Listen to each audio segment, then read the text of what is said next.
Making sense of English, understanding through examples. Hello everyone, and welcome back to our channel. Today we're diving into the world of clarification questions once more. Specifically, we'll be focusing on the request for example type. This question type is a fantastic tool to gain a deeper understanding of a topic or concept, so let's get started. A request for example is a type of clarification question where you ask someone to provide a specific example to better illustrate their point. You might use this kind of question if you're unsure about what someone means, or if you'd like them to expand on a point they've made.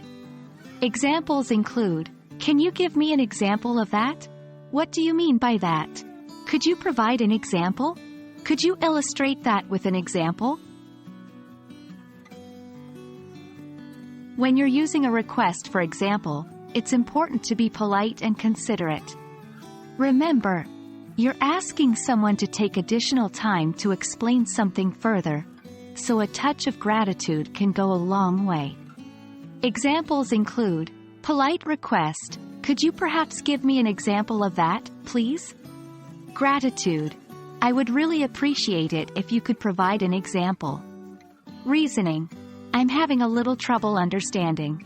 Could you possibly give me an example?" The flip side of asking a request for example is responding to one. If someone asks you to provide an example, they're looking for clarity. Your answer should be direct and relevant to the point you're discussing. Examples include, "Sure, for instance of course, let's say absolutely, imagine if." And that wraps up our discussion on request for example clarification questions. We hope this video has given you a solid understanding of how to use and respond to these types of questions. It's a powerful tool to have in your conversation toolkit. So don't be afraid to ask for examples when you need them. Remember, the key to mastering a language lies in curiosity and the courage to ask questions. Happy learning, and we'll see you in the next video.